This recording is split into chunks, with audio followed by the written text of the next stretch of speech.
நாம் பார்க்குறது ஆப்பம். நம்மளோட தமிழ் ட்ரெடிஷ்னலில் பச்சரிசி, புழுங்கல் அரிசி, உளுந்து, வெந்தயம் இதுதான். இந்த ஆப்பத்துக்கான இந்த மாவை நீங்கள் தயார் பண்ணிக்கும் போது குழிப்பணியாரமும் செய்துக்கலாம், ஸ்வீட்டும் காரம். எது முதல்ல செய்கிறீங்களோ அதை 8 மணி நேரம் புளிக்க வச்சுக்கலாம். அடுத்தது செய்யக்கூடியதை ஃப்ரிட்ஜுள்ள வச்சுட்டு திரும்ப நீங்கள் 8 மணி நேரம் புளிக்க வச்சு செய்துக்கலாம். ரொம்ப இது 2 in 1, 3ன்னே சொல்லலாம்.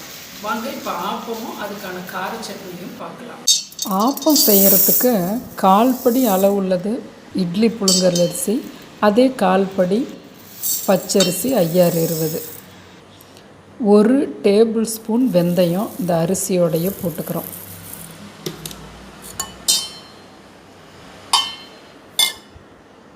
இப்போ நம்ம எடுத்த கப்பாலேயே 1/2 கப்பு உளுத்தம்பருப்பு அதை தனியாக போட்டு கழுவி களைஞ்சி ஃப்ரிட்ஜுள்ள 4 மணி நேரம் ஸ்டோர் பண்ணுறோம். இந்த அரிசி வெந்தயத்தை 4 மணி நேரம் வெளியே ஸ்டோர் பண்ணுறோம். குறைஞ்சபட்சம் 4 மணி நேரம், அதிகபட்சம் 6 மணி நேரம் வரையிலும் ஊற வைக்கலாம்.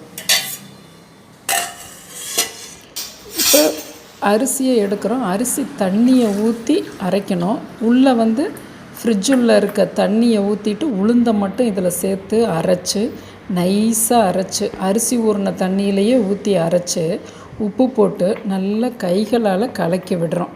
நல்லா ஒரு 3 நிமிஷம் அடிக்கிறோம். நான் கொஞ்சமாக ஆப்பத்துக்கு வச்சுட்டு கொஞ்சம் இதே மாவையே குழிப்பணியாரத்துக்காக நான் மூடி உள்ளே வச்சிடுறேன். ஆப்ப மாவை 8 மணி நேரம் வெளியே புளிக்க வைக்கிறேன். இப்போ புளிச்சு வந்துருச்சு.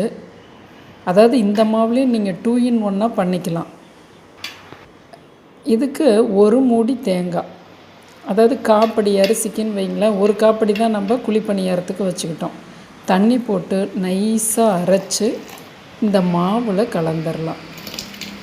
நல்ல ஃபைபரும் வேணும், அதனால் தேங்காய் துருவலையும் நம்ம அரைச்சி போடணும். கொஞ்சம் சர்க்கரை போடும்போது செவந்து கொடுக்கும் ஆப்பம். நல்லா கலக்கி விடுறோம்.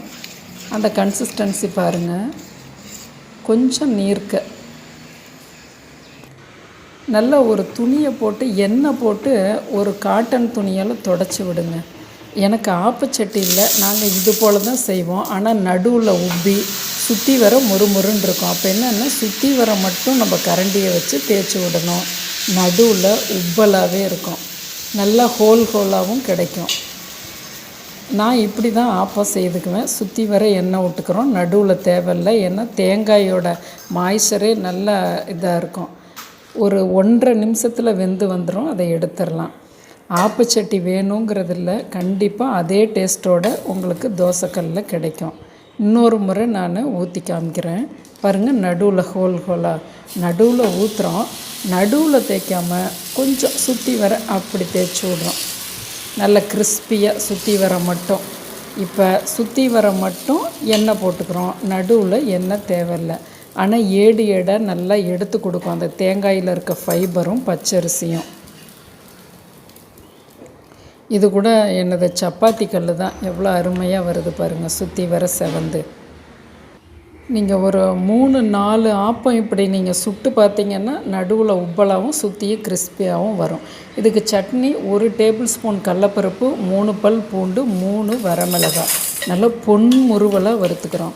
இந்த கார சட்னி ரொம்ப அட்டகாசமாக இருக்கும் குழிப்பணியாரத்துக்கும் ஆப்பத்துக்குமே. அதை நல்லா எடுத்து ஒரு தட்டில் கொட்டிட்டோம். 1 டீஸ்பூன் எண்ணெய். அந்த 1 டீஸ்பூன் எண்ணெயில் 2 பெரிய வெங்காயம். எப்பயுமே கார சட்னிக்கு 1 வெங்காயம்னா 2 தக்காளி கணக்கு. அதாவது எவ்வளோ பெரிய வெங்காயம் எடுக்கிறீங்களோ அதே அளவில் 2 தக்காளி. அப்போ நான் 2 வெங்காயம் எடுத்திருக்கேன். 4 தக்காளியை பொடியாக அரிஞ்சு வச்சுருக்கேன். இது ஒரு 60% குக்கானால் போதும். ரொம்ப கிறிஸ்பி ஆகக்கூடாது, ருசி இருக்காது. இப்போ 4 தக்காளியை போட்டுக்கிறோம். நீங்கள் என்ன மாதிரி கார சட்னி வெங்காயம் தக்காளியில் செஞ்சாலும் இந்த ரேஷியோவே எடுத்துக்கோங்க. நல்லா உப்பு போடும்போது நல்லா கரைஞ்சி கொடுக்கும். ரொம்ப வதக்க வேண்டியதில்லை. ஓரளவுக்கு கரைஞ்சி கொடுத்து தக்காளி பச்சை வாடை போனோன்னே எடுத்துடலாம். சுவிட்ச் ஆஃப் பண்ணிவிட்டு அந்த மற்ற பொருட்களோட கடலப்பருப்பு, பூண்டு, வரமிளகாய் போட்டோம் இல்லையா, அந்த கடலப்பருப்பு நல்ல ஒரு ஸ்ட்ரக்சர், நல்ல க்ரீமியாக இருக்கும். ஒரு 4-5 கருவேப்பிலை தழை போட்டு அரைச்சிக்கலாம். ரொம்ப கருவேப்பிலை தழை போட்டுறாதீங்க. ஓரளவுக்கு கரகரன்னு அரைச்சிக்கலாம். இப்போ ஒரு தாளிதம் கொடுத்துடலாம். கடுகு, கருவேப்பிலை, வரமிளகாயை துளி துளியாக கட் பண்ணி போட்டு கொஞ்சம் கருகுனா கூட பரவாயில்ல, அந்த தாளிதத்தை இதில் கொட்டும்போது அட்டகாசமான மேட்சிங்க. ஆப்பத்துக்கு இதே ரேஷியோவில் செய்து பாருங்கள். ரொம்ப அருமையாக இருக்கும். வாழ்வோம் என்றும் நலமுடன்.